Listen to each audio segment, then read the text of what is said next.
This is one of those courtroom moments where everything seems routine at first, but quickly spirals. A young defendant, serious felony charges, and a judge who's clearly already losing patience. Pay attention. This won't go the way the defense hopes. So, Mr. Bushnell, you were previously in court inter pleas guilty to the third-degree felony offense of evading arrest or detention with the use of a. So, Mr. Bushnell, you were previously in court, entered pleas of guilty to the third-degree felony offense of evading arrest or detention with the use of a vehicle, and the second-degree felony offense of engaging in organized criminal activity. Those were for agreements of a 10-year probation, deferred in each of those cases. I have received the pre-sentence report. Has everyone had an opportunity to review that report? Yes, Your Honor. Quick breakdown. Deferred probation means he avoids prison for now, but only if he follows strict rules. Mess that up, and the judge can bring down the full sentence later. In other words, this was already a second chance. Are there any additions or corrections to the report? Just that it may indicate that he doesn't take full responsibility, but after speaking with him, he does take full responsibility for his actions and involvement in both cases. And here's where things start to crack. The defense is trying to show accountability, but watch what the judge brings up next. This is the turning point. I've also reviewed jail incident reports. Have you both been given a copy of those? Yes, Your Honor. I have. So you're 17 now? Yes, ma'am. I don't think he turns 18 until December 26th.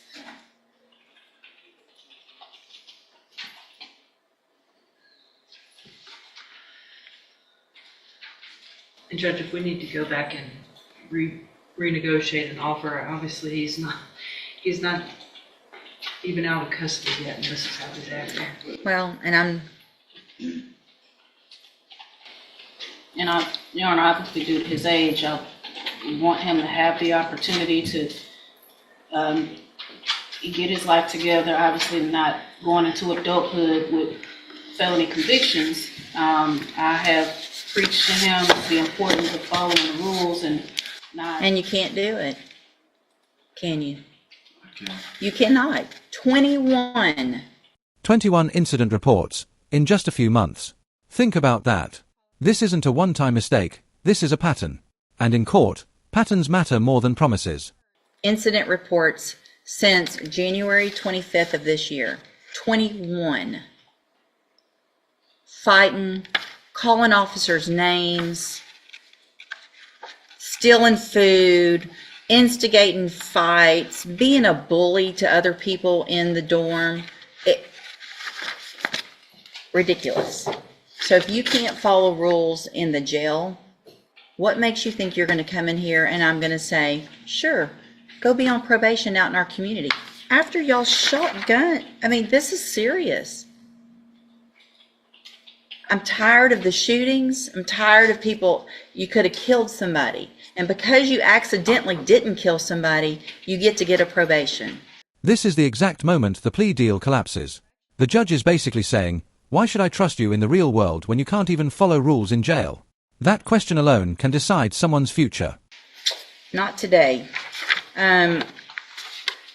If I could send you to ISF, I would consider it. I can't. At this point, I'm going to reject the plea agreements. We will set the cases for a review in about 30 days. Let's see where we are, go over his options, y'all talk. If I can always do, upfront time, but we've got to get to a certain point where that would make sense. And so at this time, I'm just going to reset the cases. Again, I'm rejecting these plea agreements. And let me tell you, you get more of these, it's only going to get worse. I'm going to see them. A jury's probably going to see them a jury will see them if you go to trial. And now the stakes skyrocket. Instead of probation, he's looking at a jury trial and potentially up to 20 years in prison. One decision, one attitude, and everything changes. And you're going to end up in prison for up to 20 years because you can't follow the rules in our jail and you're acting like a little punk. So go stop acting like a punk, prove that you can behave, then we'll see what happens. When you come back next, I'll see how many of these I have. Go back with the bailiff.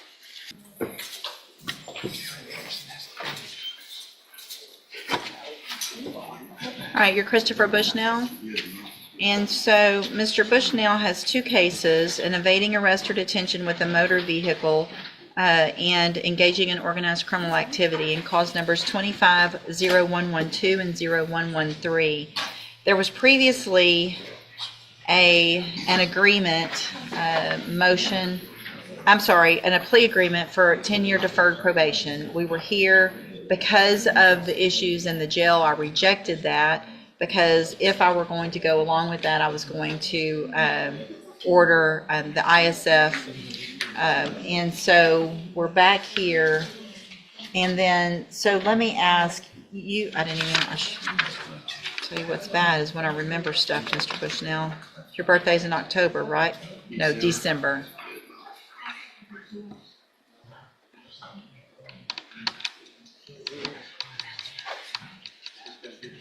So, so we're getting close, but here's the problem, Mr. Bushnell. So you were here May 6th, right? And I didn't accept these plea agreements, and I got pretty upset with you because of what had been going on in jail, right? And what did I tell you? Back with no write-ups. You know how many write-ups you've gotten since May 6th? You want to take a guess? Too many to count. Here's the most frustrating part. The judge already gave him a warning last time. Come back clean for just 1 month. No write-ups. Simple, right? But what happens next proves he didn't take it seriously. Too many to count. May 6th, you got, since then, 1, 2, 3, 4, 5, 6, 7, 8, 9, 10, 11. 11 more. Fighting, same things. Fighting, not following the rules, calling names. I mean, same thing.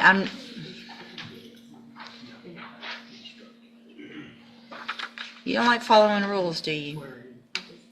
I do. You do? Yes, ma'am. What part of calling a correctional officer the names that you've been calling is appropriate? It's not. It's not. So why would you keep doing it after I told you? I told you, go just be good for a month. 1 month, be good, follow the rules. And it's one thing if you've got another inmate running up on you fighting and that was your excuse. But it's not. I'm not accepting any plea agreements. If the jury wants to see all this and give you probation after that, that's going to be up to them. I'm not doing it. Go back with the bailiff. We'll set your case for, well, let me do this. Ms. Holmes has been appointed as your attorney, and she's one of the attorneys who handles a lot of cases for me as a court-appointed attorney. What I can do is release her and appoint a new attorney who can begin preparation for trial. Do you want me to do that? Or do you want to keep Ms. Holmes? All right, Ms. Holmes, get ready for trial. And let me tell you what you're doing. You're making her job hard. And that's the final nail in the coffin. No deal. No leniency. Straight to trial. This case is a powerful reminder. In the justice system, your behavior after getting caught can matter just as much as the crime itself. So what do you think? Was the judge too harsh or completely justified? She's trying to help you. I wanted to try to help you. If you came in today and didn't have all this nonsense, I'm looking at it over and over, calling them the B word, not doing what you're supposed to, saying, I don't care, write me up, I don't care. If you don't care, then I don't care. Because I tried last time when we had this conversation. So your case is going on the trial docket, and again, we'll let a jury decide what to do with you. Go back with the bailiff.